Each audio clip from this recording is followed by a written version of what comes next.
de-escalating tensions between India and Pakistan. She has stated that US President Donald Trump has urged a quick de-escalation between the two countries. Let's listen in to what she had to say.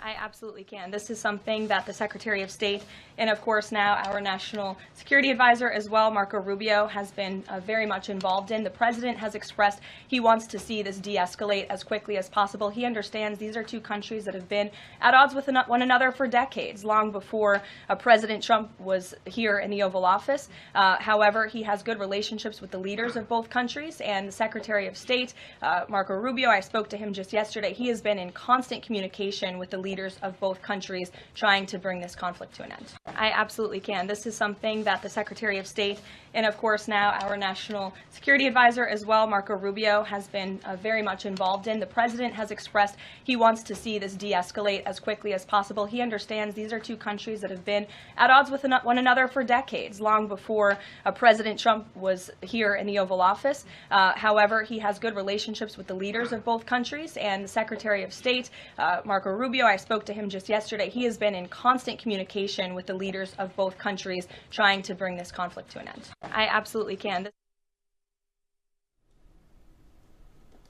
Brian Thomas is joining us for more details on this story. Brian, what can be read into this latest statement by the United States of America? Clearly, Uday, now, as per this latest statement by White House, it clearly stated that the president itself, Donald Trump, wants to see it de-escalate as quickly as possible, and even said that the Secretary of State, Marco Rubio, is also in constant communication with the leaders of the two countries trying to bring the conflict to an end. And all the leaders, most of the leaders, most of the senior leaders in the US itself were saying many different things, where Donald Trump clearly stated that he expressed a strong desire for the swift de-escalation of the conflict. Marco Rubio said that he has been actively engaged in diplomatic efforts, maintaining continuous communication. On the other hand, J.D. Vance has also said that it is fundamentally none of their business, or said that the stance of non-intervention in the US rather has a stance of non-intervention in the India-Pakistan conflict itself.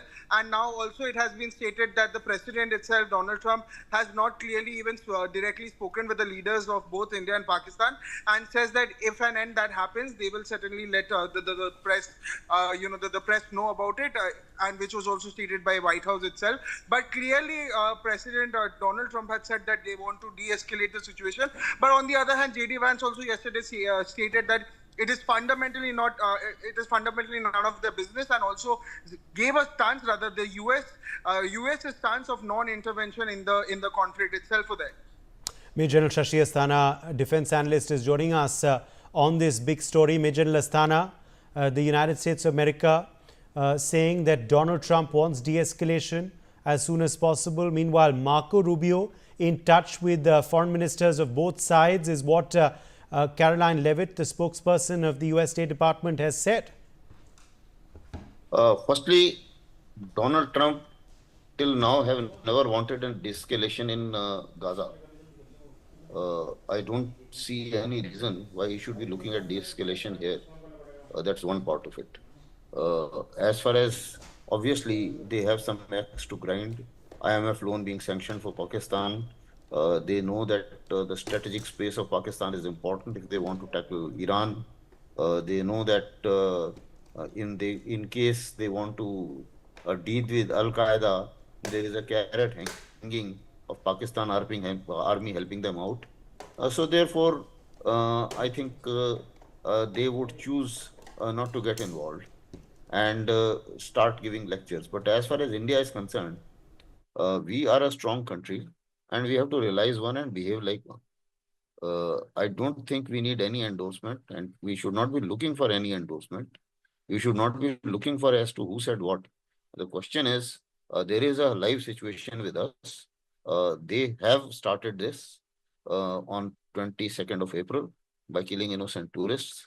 And hereafter, yes, after that, we did launch a very good strike and destroyed 9 terror camps and killed a number of terrorists as well. But thereafter, I think the rules of the game are changing.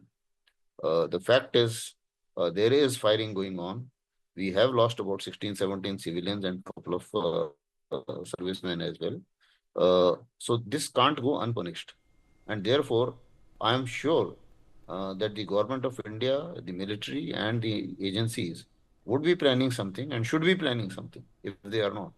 But certainly, Okay. I am very sure that they would be doing something. Okay. Meanwhile, Marco Rubio, in touch with the foreign ministers of India and Pakistan, how should we view this, Sanjeev Srivastava, international affairs expert?